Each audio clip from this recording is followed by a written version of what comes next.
Bismillahirrahmanirrahim. Assalamualaikum warahmatullahi wabarakatuh. Alhamdulillahirabbil alamin. Puji beserta syukur kita ucapkan kehadirat Allah Subhanahu wa taala, yang mana berkat dan rahmat Allah lah kita bisa berkumpul di kantor kita, yaitu kantor SDN 31 Kumpulan Banang. Selawat beserta salam tak lupa kita kirimkan kepada Nabi kita, yakni junjungan umat Nabi Muhammad sallallahu alaihi wasallam, dengan mengucapkan Allahumma shalli ala Muhammad wa ala ali Muhammad. Yang sama-sama kita hormati Ibu Kepala Sekolah SDN 31 Kumpulan Banang, yang telah memberikan kesempatan kepada saya untuk melaksanakan aksi nyata modul 1.4 diseminasi budaya positif. Dan seterusnya kepada Pak Ibu Majelis Guru SDN 31 Kumpulan Banang yang telah meluangkan waktunya untuk mendengarkan diseminasi budaya positif ini. Baiklah Bapak Ibu, untuk kesempatan ini saya ucapkan terima kasih banyak kepada Bapak Ibu semuanya karena telah mau berkolaborasi di ruangan ini untuk mendiseminasikan budaya positif. Ini merupakan aksi nyata kami dari CGP tentang modul 1.4. Capaian bermain layang-layangnya, bangunnya jam berapa? Jam setengah Kemudian, 6. Menurut Zaidan, sebelum kita masuk pada budaya positif, kita harus tahu dulu apa itu budaya. Zaidan membuat PR. Budaya itu adalah serangkaian nilai, norma, kepercayaan, tradisi, dan praktik yang dibagikan oleh sekelompok orang dalam masyarakat. Kita pasti Budaya itu mencakup segala hal yang membentuk cara hidup dan pola perilaku suatu kelompok atau komunitas tertentu. Budaya dapat mencakup berbagai aspek kehidupan, termasuk bahasa, agama, seni musik, makanan, pakaian, sistem nilai, struktur sosial, dan banyak hal lagi yang bisa dikatakan budaya. Kemudian yang budaya positif itu sendiri adalah merujuk pada pola-pola perilaku, norma-norma, dan nilai-nilai yang mendorong perkembangan individu dan masyarakat ke arah yang lebih baik. Budaya positif mengedepankan aspek-aspek yang mempromosikan kesejahteraan, kebahagiaan, empati, kesetaraan, dan kolaborasi di antara anggotanya. Dan mengumpulkannya tepat waktu, apa yang makna disiplin itu dilakukan. Kata disiplin itu berasal dari bahasa Latin yang mana disciplina, yang artinya belajar. Jadi untuk disiplin itu perlu belajar. Disiplin diri membuat orang menggali potensinya menuju sebuah tujuan apa yang dia hargai. Namun dalam budaya kita, makna kata disiplin telah berubah menjadi sesuatu yang dilakukan seseorang pada orang lain untuk mendapatkan kepatuhan. Kecenderungan umum adalah menghubungkan kata disiplin dengan ketidaknyamanan, bukan dengan apa yang kita hargai atau pencapaian suatu tujuan mulia. Karena bermain layang-layang. Kalau Zaidan bermain terlalu lama, Zaidan bisa lupa waktu. Kemudian tidurnya cepat karena kecapean ya. Bisa capek main layang-layang itu karena terlalu lama. Iya, baiklah Zaidan. Jadi nilai keyakinan yang akan Zaidan lakukan, yang Zaidan akan membuat PR setelah pulang sekolah dan tidak terlalu lama bermain layang-layang. Ibu yakin Zaidan bisa melakukannya karena Zaidan anak yang bertanggung jawab, anak yang pintar, anak Kemudian yang disiplin positif, disiplin yang seharusnya kita ciptakan dan kita laksanakan di sekolah, yaitu adalah pendekatan dalam mengasuh anak atau mengelola perilaku seseorang dengan fokus pada pemahaman, pengajaran, dan dukungan. Daripada mengandalkan hukuman atau penerapan kekuatan fisik, pendekatan ini bertujuan untuk mengajarkan anak atau orang dewasa untuk mengembangkan kemampuan mengendalikan diri, bertanggung jawab, dan menjadi individu yang bertanggung jawab. Baiklah Ibu Bapak Guru, setiap kita itu menginginkan adanya disiplin di setiap sekolah maupun instansi, seperti di kelas kita masing-masing. Namun disiplin itu bukan diciptakan dengan adanya hukuman. Namun kalau bisa kesadaran diri dari masing-masing siswa, termasuk diri kita sendiri yang menciptakan kedisiplinan itu. Kemudian dari disiplin itu ada nilai-nilai kebajikan universal. Yang mana nilai kebajikan universal itu adalah nilai-nilai moral atau etika yang dianggap penting dan berlaku bagi hampir semua budaya dan agama di seluruh dunia. Nilai-nilai ini mengajarkan bagaimana berperilaku dengan baik, adil, dan empati terhadap orang lain, serta bagaimana hidup dalam harmoni dengan lingkungan dan masyarakat. Kalau kita anak Indonesia, nilai kebajikan yang dituntut itu adalah profil terciptanya pada seorang anak, profil pelajar Pancasila. Dalam profil pelajar Pancasila ini ada 6 dimensi. Yang pertama, beriman, bertakwa kepada Tuhan Yang Maha Esa, dan berakhlak mulia. Kemudian mandiri, 3 bernalar kristis. Kemudian yang keempat, berkebinekaan global, bergotong royong, dan kreatif. Itulah nilai-nilai kebajikan yang harus kita ciptakan di sekolah, karena anak-anak kita itu dalam penciptaan nilai-nilai kebajikan kita laksanakan salah satunya P5. P5 adalah proyek penguatan profil pelajar Pancasila. Jadi sifat telah melanggar keyakinan. Profil pelajar Pancasila itu proyek. Yang proyek profil pelajar Pancasila itu bukan hanya menciptakan sebuah karya, namun yang dituntut di sini adalah penerapan profil pelajar Pancasila itu sendiri. Yang mana dimensi-dimensi profil itu tertanam bagi anak, bukan hanya menghasilkan sebuah karya, tetapi sikap dan perilaku mereka bisa berubah ke arah profil pelajar Pancasila. Supaya bangun lebih. Bapak Ibu guru hebat SDN 31 kumpulan Bana. Di sini ada namanya teori kontrol William Glasses. Baiklah. Jadi ada namanya stimulus respon dan teori kontrol. Tidur lebih awal. Stimulus respon ini merupakan respon yang langsung yang terasa dalam diri kita. Menurut realitas atau kebutuhan, stimulus respon itu adalah kebutuhan kita itu sama. Dengan keterlambatan. Sedangkan menurut teori kontrol, datang ke sekolah. Realitas kita berbeda atau kebutuhan kita itu berbeda. Sama halnya di dalam kelas, kita menganggap anak kita itu hanya sama, baik kemampuan, gaya belajar, tapi pada kenyataannya mereka memiliki gaya belajar yang berbeda-beda. Ada yang gaya belajar mereka suka dengan gambar, dan ada gaya belajar mereka itu suka dengan video. Kemudian ada juga suka mendengarkan. Berarti kita sebagai seorang guru harus tahu itu, bahwa kebutuhan dari anak didik kita itu berbeda, tidak hanya sama, baik dalam cara mereka pengetahuan, tingkat pengetahuan mereka, cara menerima pembelajaran itu berbeda. Sementara selama ini yang kita lakukan, kita menganggap bahwa anak kita itu memiliki kemampuan yang sama, sehingga kita mengajarnya dengan cara yang sama. Kemudian stimulus respon yang kedua, semua orang melihat hal yang sama seperti tadi. Sementara teori kontrolnya, setiap orang itu memiliki gambaran yang berbeda-beda. Dalam kita melihat anak, sebenarnya anak kita itu berbeda. Walaupun dengan melalui pendekatan yang bagaimana yang mereka inginkan. Ada yang suka kekerasan, keras suaranya, ada yang suka pelan. Yang kemudian stimulus respon yang ketiga, kita mencoba mengubah orang agar berpandangan sama dengan kita. Namun menurut teori kontrolnya, kita hanya bisa berusaha memahami pandangan orang lain tentang dunia, bukan mengubah orang berpandangan sama dengan kita. Kemudian yang berikutnya, perilaku buruk dilihat sebagai suatu kesalahan. Pada teori kontrolnya, semua perilaku memiliki tujuan tertentu.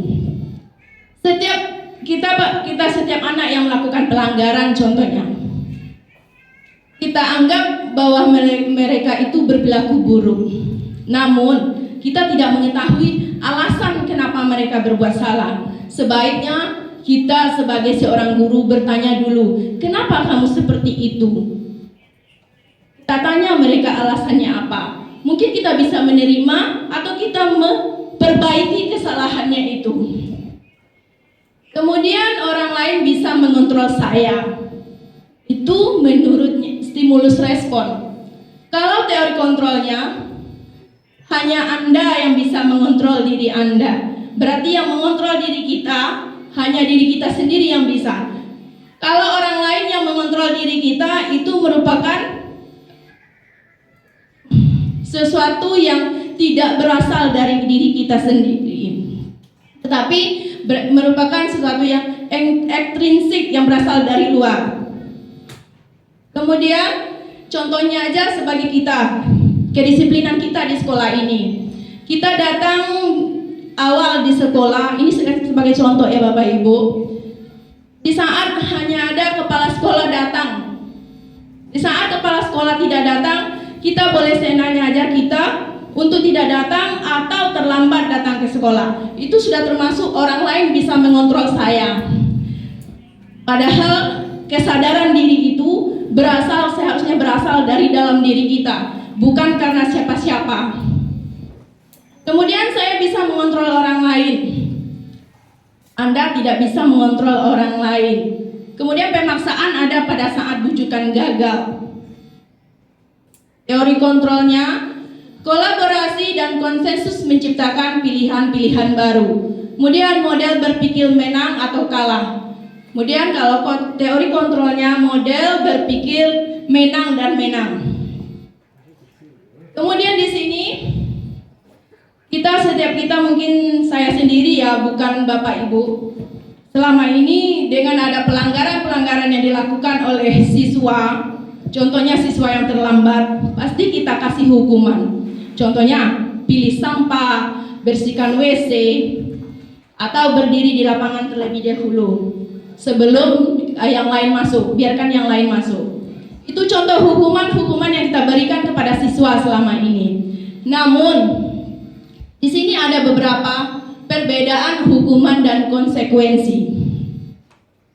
Yang pertama, menurut Bapak Ibu, tindakan guru yang pertama, mencatat 100 kali di dalam buku kalimat, saya tidak akan terlambat lagi karena datang ke sekolah. Itu termasuk hukuman atau konsekuensi Bapak Ibu? Hukuman. Oke, yang kedua, lari mengelilingi lapangan basket 2 kali karena terlambat hadir di sekolah. Itu termasuk hukuman atau konsekuensi? Yang ketiga, murid diminta untuk push up 15 kali karena tidak menggunakan masker ke sekolah. Hukuman. Yang berikutnya, menggantikan kertas tugas teman yang telah dicoret-coret. Itu termasuk konsekuensi apa hukuman? Konsekuensi. Yang berikutnya, membersihkan tumpahan air di meja tulis karena tersenggol pada saat belajar. Itu termasuk hukuman atau konsekuensi? Konsekuensi. Kemudian murid disuruh untuk tidak mengenakan sepatu seharian di sekolah karena tidak mengenakan sepatu hitam. Apakah itu hukuman atau konsekuensi? Dan terakhir, lari mengelilingi lapangan basket 2 kali karena terlambat 10 menit untuk pelajaran PJOK. Itu termasuk hukuman atau konsekuensi? Baiklah Bapak Ibu, dari penjelasan tadi, apakah bisa membedakan apa itu arti hukuman dan konsekuensi, atau apa beda hukuman dan konsekuensi? Konsekuensi relevan dengan kesalahannya. Sementara kalau hukuman tidak relevan dengan kesalahan yang mereka lakukan. Contohnya yang pertama, mencatat 100 kali di dalam buku kalimat, saya tidak akan terlambat lagi karena terlambat datang ke sekolah. Itu merupakan suatu hukuman. Kenapa ini dikatakan hukuman? Karena kalau memberikan sesuatu yang sifatnya mendadak tanpa ada diskusi atau kesepakatan lebih awal, Kemudian segala sesuatu yang dijatuhkan itu tidak relevan dengan apa yang mereka lakukan, itu merupakan sebuah hukuman. Yang mana hukuman ini mungkin mereka hanya bersifat jerahnya hanya sementara.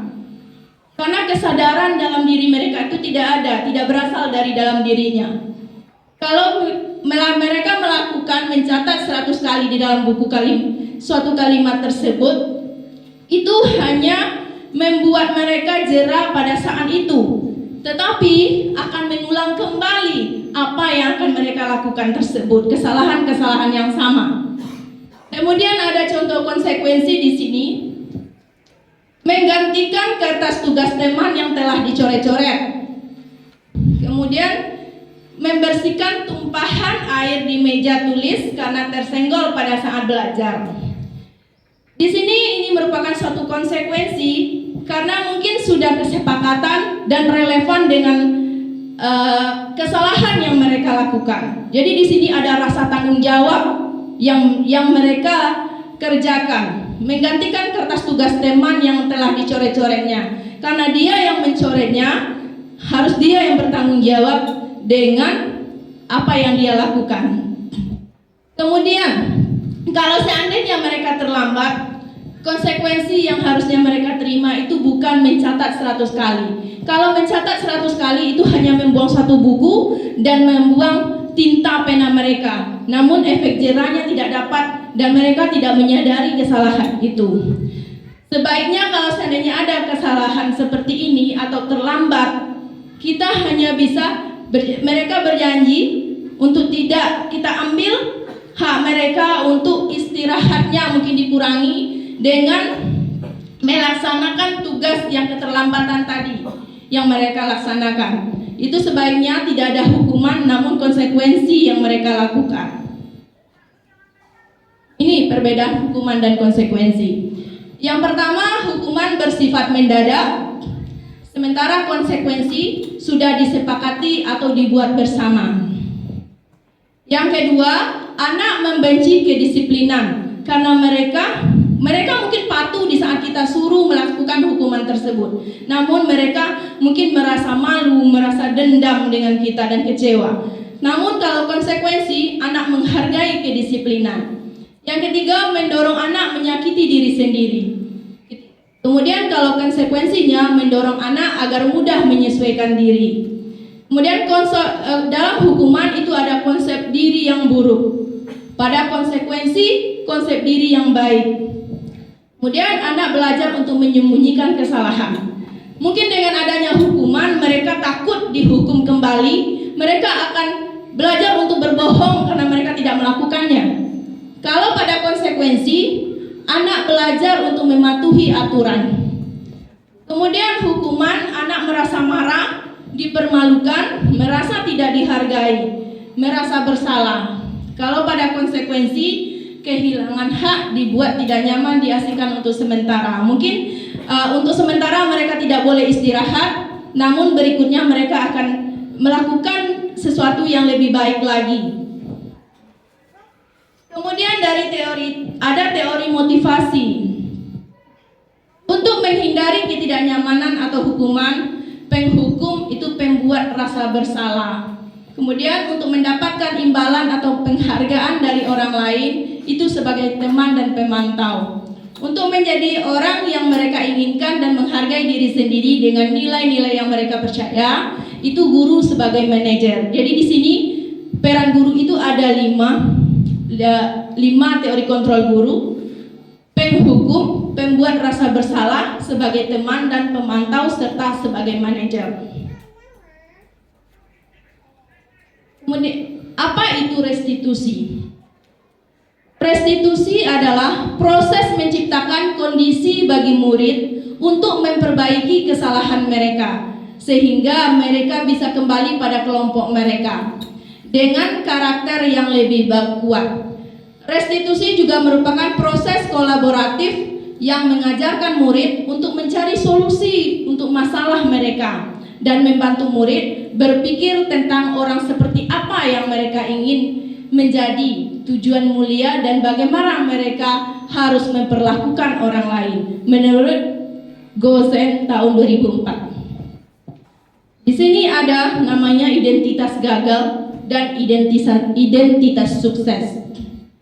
Kalau dalam hukuman, pemberian hukuman itu bisa menciptakan identitas gagal bagi murid. Kalau seandainya konsekuensi dan restitusi yang kita lakukan itu bisa menciptakan kedisiplinan di dalam diri siswa dari dalam dirinya sendiri. Yang mana hukuman itu sesuatu yang menyakitkan harus terjadi. Sementara konsekuensi sesuatu harus terjadi karena mereka telah menyepakati apa yang akan menjadi konsekuensi mereka kalau mereka melakukan kesalahan ini. Kemudian restitusi merupakan pilihan. Mereka bisa memilih apa yang akan mereka lakukan untuk memperbaiki kesalahannya. Kemudian tidak nyaman untuk murid, anak untuk jangka waktu panjang. Jadi hukuman itu bisa membuat mereka merasa dendam terhadap guru. Konsekuensi tidak nyaman untuk murid, anak untuk jangka waktu pendek. Mungkin sekarang mereka merasa mendongkol untuk melakukannya, namun mereka akan menyadari nanti karena ini sudah saya buat sendiri. Kemudian restitusi menguatkan untuk murid, anak dalam jangka waktu panjang. Hukuman, korban mendapatkan keadilan, konsekuensinya korban bisa diabaikan. Restitusi, korban mendapatkan ganti. Jadi dalam identitas sukses, dalam restitusi yang menjadi korban mungkin akan mendapatkan ganti kerugian yang telah dilakukan oleh temannya. Kemudian murid atau anak akan tersakiti dengan adanya hukuman. Kalau dengan adanya konsekuensi, anak dibuat tidak nyaman untuk sementara waktu. Kemudian dengan restitusi, anak mendapatkan penguatan. Yang kemudian hukuman, perilaku pasif agresif meningkat. Mungkin dengan adanya hukuman, mereka mungkin bukan malah bertambah jerak, namun mereka akan kadang mungkin menjadi meningkat kesalahan itu dibuatnya. Dengan konsekuensi, penguatan hanya bertahan dalam jangka waktu pendek. Kemudian kalau adanya restitusi, masalah terpecahkan. Kemudian dalam hukuman, sistem tidak akan berjalan bila murid tidak takut. Konsekuensi memerlukan monitoring dan supervisi terus-menerus dari guru. Restitusi, murid belajar bertanggung jawab untuk perilakunya. Hukuman berlakunya hanya pada sebuah institusi, tidak berlanjut pada kehidupan nyata. Namun kalau konsekuensi membantu penerapan mengikuti peraturan dalam masyarakat. Restitusi fokus pada pemecahan masalah dalam jangka waktu panjang. Peraturannya adalah kamu harus, kalau dalam hukuman, kalau kamu terlambat, kamu harus membersihkan WC contohnya. Kalau dalam konsekuensi, apa peraturannya? Mampukah kamu melakukannya? Terima kasih. Kalau dalam konsekuensi kita tinggal bertanya. Kalau kamu terlambat, konsekuensi dalam kelas kita apa? Kalau kamu tidak bikin tugas, apa konsekuensi yang akan kamu terima? Kita tinggal tanya sama mereka. Kemudian kalau dalam restitusi, apa yang kamu yakini? Apa yang bisa kamu lakukan untuk memperbaiki masalah ini? Jadi kalau dalam restitusi ini, dan kalau mereka melakukan kesalahan, mereka sendiri yang mengakui kesalahan mereka sendiri yang mencari solusi dari permasalahan mereka dan bagaimana cara memperbaikinya. Kemudian dalam hukuman, murid atau anak membenci peraturan. Dalam konsekuensi, anak menghormati peraturan itu. Kemudian dalam restitusi, anak menghormati dirinya dan orang lain. Kalau dalam hukuman itu bersifat negatif, kalau dalam konsekuensi itu netral, dan restitusi itu bersifat positif. Baiklah Bapak Ibu, di sini ada 9 ciri-ciri restitusi. Yang pertama, bukan untuk menebus kesalahan, namun untuk belajar dari kesalahan tersebut. Yang kedua, memperbaiki hukuman. Yang ketiga, tawaran bukan paksaan. Yang keempat, restitusi menuntun untuk melihat ke dalam diri. Yang kelima, restitusi mencari kebutuhan dasar yang mendasari tindakan. Yang keenam, restitusi diri adalah cara yang paling baik. 7. Restitusi fokus pada karakter bukan tindakan. 8. Restitusi fokus pada solusi, bukan mencari kesalahan dari anak tersebut. 9. Restitusi mengembalikan murid yang berbuat salah pada kelompoknya. Di sini ada namanya keyakinan kelas. Mengapa tidak peraturan saja? Mengapa harus keyakinan kelas? Untuk mendukung motivasi intrinsik kembali ke nilai-nilai atau keyakinan-keyakinan lebih menggerakkan seseorang dibandingkan mengikuti serangkaian peraturan-peraturan. Keyakinan kelas adalah sesuatu yang diyakini bersama oleh semua orang yang ada di kelas. Untuk keyakinan kelas ini, kita membuatnya bersama siswa, bukan hanya berasal dari kita sebagai guru. Kalau berasal dari kita, itu hanya peraturan. Kalau keyakinan itu kita diskusikan bersama siswa, mereka yang mengeluarkan ide-idenya, mereka yang mengeluarkan pendapatnya, apa yang harusnya kita lakukan di kelas ini. Mau kelas seperti apa kelas ini? Jadi kita buat keyakinan bersama siswa dengan kata-kata yang bukan berkonotasi negatif. Contohnya, jangan membuang sampah sembarangan. Kalimat yang lebih baik untuk keyakinan kelasnya, buanglah sampah pada tempatnya. Jadi kita tidak melarang, namun kita mengajak. Untuk keyakinan kelas itu, kita tidak melarang, kata-katanya tidak melarang, namun mengajak siswa itu untuk berbuat yang lebih baik. Kemudian peraturan kelas, ada namanya peraturan kelas, keyakinan kelas, kemudian akan tumbuh lingkungan positif dan akan tumbuh menjadi sebuah budaya positif. Di sini ada peraturan dan keyakinan kelas. Contohnya peraturan, selalu kembalikan buku di tempatnya. Keyakinan kelas, mereka merasa bertanggung jawab. Kalau mereka sudah mengambil buku itu, mereka akan bertanggung jawab untuk mengembalikan tanpa diminta ke tempat semula. Peraturan dilarang mengganggu orang lain. Kita dalam keyakinan kelas menghormati orang lain.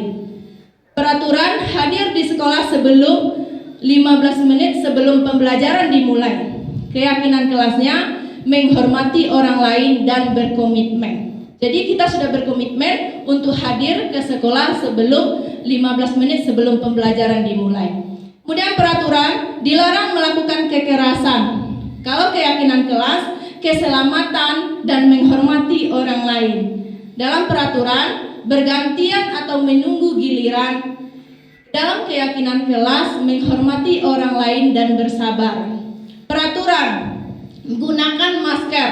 Keyakinan kelas, kalau tidak menggunakan masker, itu akan mengganggu kesehatan dan keselamatan kita.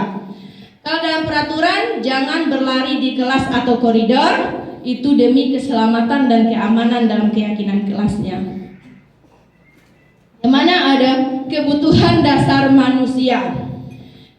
Ada 5 kebutuhan dasar manusia. Yang pertama, bertahan hidup atau survival. Yang kedua, kasih sayang dan rasa diterima, love and belonging. Kalau kasih sayang, setiap manusia itu membutuhkan kasih sayang dan diterima di tempat mereka berada. Begitu juga dengan anak peserta didik kita, siswa kita. Mungkin kita harus, maka dari itu kita harus melakukan asesmen diagnostik baik bagi untuk mengetahui tingkat kemampuan mereka, gaya belajar mereka, kemudian latar belakang kehidupan keluarga mereka. Apakah mereka punya ayah atau ibu atau tidak? Makanya di sana kita bisa melihat bagaimana anak itu sendiri. Maka apakah mereka butuh kasih sayang dan rasa diterima? Tidak. Mungkin banyak anak-anak kita yang merasa minder di kelasnya, merasa dibully oleh teman-temannya, merasa tidak percaya diri karena mungkin mereka di rumah tidak mendapatkan kasih sayang dan perhatian dari orang tuanya. Kemudian yang ketiga, kebebasan. Keempat, kesenangan. Kelima, penguasaan. Nah, Inilah 5 posisi kontrol guru. Yang pertama itu penghukum. Yang kedua pembuat rasa bersalah. Yang ketiga sebagai teman. Yang keempat pemantau. Dan yang kelima sebagai manajer. Kalau sebagai penghukum, seorang penghukum bisa menggunakan hukuman fisik maupun verbal. Kalau seorang penghukum itu biasanya menyatakan, patuhi aturan saya atau awas. Kamu selalu saja salah. Kemudian pasti selalu yang terakhir selesai. Itu kata-kata itu sebaiknya tidak boleh kita gunakan di dalam kelas kita, karena itu hanya membuat mereka menciptakan identitas gagal bagi siswa kita. Kemudian pembuat rasa bersalah. Pada posisi ini biasanya guru atau orang tua akan bersuara lebih lembut. Pembuat rasa bersalah akan menggunakan keheningan yang membuat orang lain merasa tidak nyaman, bersalah atau rendah diri. Berapa kali ibu harus memberitahu kamu ya? Gimana coba kalau orang tua kamu tahu kamu berbuat salah begini? Kemudian sebagai teman, guru pada posisi ini tidak akan menyakiti murid, namun akan tetap berupaya mengontrol murid melalui pendekatan persuasif. Ya sudah, kali ini tidak apa-apa, nanti bapak bantu bereskan. Nah, ayolah, bagaimana sih kamu? Kemarin kamu sudah janji ke bapak bukan? Kenapa terlambat lagi? Sambil tertawa ringan. Ya sudah, tidak apa-apa, duduk dulu sana, nanti bapak bantu kamu ini. Kemudian sebagai guru, sebagai pemantau. Yang hanya memantau berarti mengawasi. Pada saat kita mengawasi, kita bertanggung jawab atas perilaku orang-orang yang kita awasi. Posisi pemantau berdasarkan pada peraturan-peraturan dan konsekuensi. Kalau Anda yang melakukan kesalahan, kita tinggal bertanya, peraturannya apa? Apa yang telah kamu lakukan? Sanksi apa? Konsekuensinya apa? Kemudian yang ini yang puncaknya yaitu sebagai manajer. Posisi sebagai manajer ini seorang guru di mana seorang guru itu berbuat sesuatu bersama dengan muridnya. Mempersilakan murid mempertanggungjawabkan perilakunya, mendukung murid agar dapat menemukan solusi atas permasalahannya sendiri. Disinilah kalau guru sebagai manajer, maka berfungsilah segitiga restitusi. Yang mana segitiga restitusi ini adalah proses menciptakan kondisi bagi murid untuk memperbaiki kesalahannya sehingga karakter mereka lebih kuat ketika kembali pada kelompoknya. Ini ada 3 langkah dari segitiga restitusi. Yang pertama, menstabilkan identitas dulu. Yang mana menstabilkan identitas ini menyatakan mereka menanyakan pada setiap anak bahwa setiap orang itu pasti pernah melakukan kesalahan. Bahwa tidak hanya dia yang berbuat salah, namun setiap orang pasti pernah berbuat salah. Kemudian setelah kita menstabilkan identitasnya, kita validasi tindakan yang salah tersebut.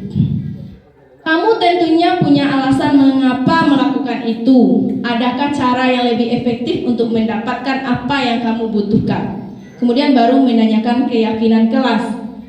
Dari kesalahan yang kamu lakukan, keyakinan kelas apa yang telah kita sepakati yang kamu langgar? Jadi dari segitiga restitusi ini kita sudah membuat keyakinan kelas dan kita sudah membuat konsekuensi dari setiap kesalahan yang mereka lakukan. Kita cuma tinggal bertanya dan mengarahkan mereka apa yang mereka lakukan. Pertama, menstabilkan identitas untuk membuat anak yang merasa gagal karena berbuat salah menjadi positif terhadap dirinya. Jadi kita di sini tidak menyalahkan mereka, namun kita bertanya, kenapa kamu berbuat demikian?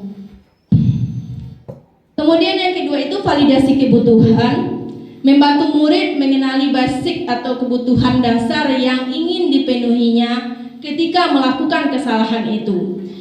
Di sini guru akan berkata, kamu pasti punya alasan mengapa melakukannya. Apa yang penting bagi kamu? Kamu boleh tetap berusaha menjaga sikap itu, tapi tambahkan sikap yang lain yang baru. Kemudian, maukah kamu belajar cara lain untuk mendapat yang kamu butuhkan tanpa harus memukul? Apakah kamu bisa melakukan dengan lebih baik besok lagi? Kemudian menanyakan keyakinan kelas, anak melihat kesalahannya dihubungkan dengan norma sosial dan nilai-nilai yang mendasari manusia berinteraksi dengan orang lain. Apa nilai yang kita percaya di kelas? Nilai-nilai universal apa yang telah kita sepakati? Kelas yang ideal itu seperti apa sih? Kamu ingin jadi anak seperti apa? Apa yang kamu rasakan ketika kamu melakukan itu? Kamu menjadi orang yang seperti apa? Jadi dalam menanyakan keyakinan kelas ini, kita sebagai guru harus bisa, dia bisa menyadari kesalahannya dan bisa memperbaiki kesalahan tersebut. Ini membuat keyakinan kelas. Kemudian ini keyakinan kelas yang disepakati di kelas 4. Kemudian kedisiplinan, menjaga kebersihan, saling membantu, saling menghormati, dan tanggung jawab. Terima kasih. Assalamualaikum warahmatullahi wabarakatuh.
Halo Zaidan.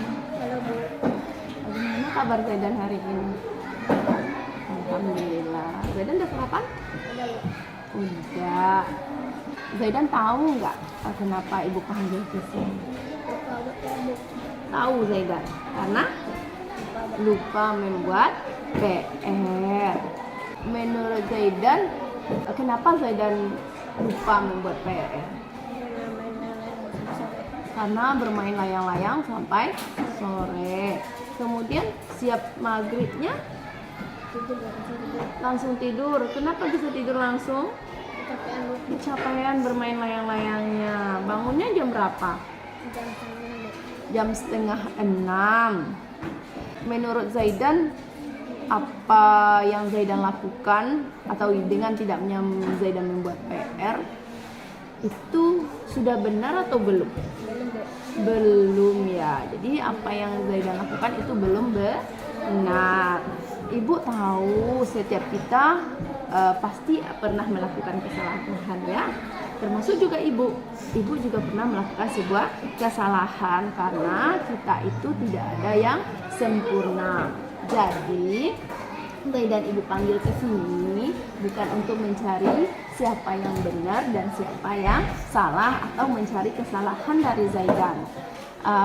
Menurut Zaidan, dengan tidak membuat PR itu, keyakinan kelas kita yang mana yang telah Zaidan langgar?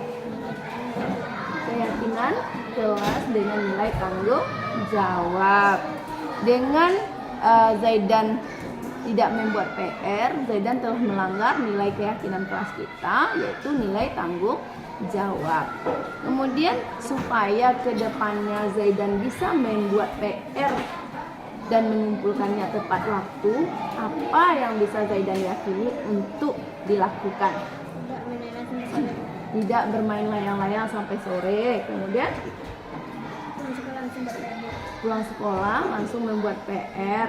Terus apa lagi? Ada lagi? Tidak tidur terlalu larut. Baiklah. Jadi Zaidan akan membuat PR sebelum bermain layang-layang ya. Dan bermainnya layang-layangnya tidak terlalu sore. Kira-kira menurut Zaidan ada nggak hubungannya bermain layang-layang dengan Zaidan tidak membuat PR ini? Ada. Lupa waktu. Bisa lupa waktu karena bermain layang-layang.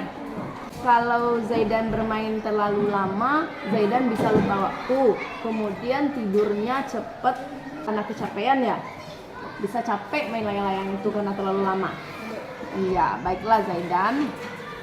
Jadi nilai keyakinan yang akan Zaidan lakukan, yang Zaidan akan membuat PR setelah pulang sekolah dan tidak terlalu lama bermain layang-layang. Ibu yakin Zaidan bisa melakukannya karena Zaidan anak yang bertanggung jawab, anak yang pintar, anak yang mandiri. Nah, Zaidan, terima kasih ya Zaidan. Semoga Zaidan bisa melaksanakan keyakinan kelas yang sudah kita sepakati. Terima kasih Zaidan. Assalamualaikum warahmatullahi wabarakatuh. Perkenalkan, nama saya Muhammad Zaidan, kelas 4A. Setelah saya melakukan restitusi, saya sudah tahu kesalahan saya dan saya sudah tahu permasalahan saya dan solusinya. Terima kasih. Assalamualaikum warahmatullahi wabarakatuh. Halo Sipa. Bagaimana kabar Sipa hari ini? Baik. Alhamdulillah. Sudah sarapan atau belum? Sudah.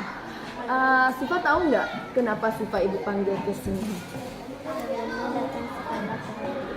Karena datang terlambat ke sekolah. Kenapa Sipa datang terlambat ke sekolah?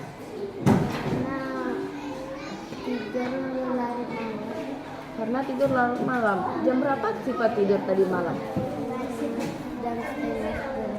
Jam setengah 11. Dengan tidur larut malam dan terlambat datang ke sekolah, itu sudah benar atau belum yang Sipa lakukan? Belum benar. Sipa yakin itu belum benar. Ibu tahu tidak ada kita ini yang tidak pernah melakukan kesalahan, termasuk juga ibu, karena kita tidak ada yang sempurna di dunia ini, karena kesempurnaan itu hanya milik Allah. Namun kita perlu memperbaiki kesalahan tersebut. Kemudian ibu memanggil Sipa ke sini pun tidak mencari kesalahan, siapakah yang benar dan siapa yang salah. Menurut Sipa, dengan tidak datang ke sekolah tepat waktu, terlambat, dalam arti terlambat, kira-kira keyakinan kelas kita yang mana yang Sipa langgar?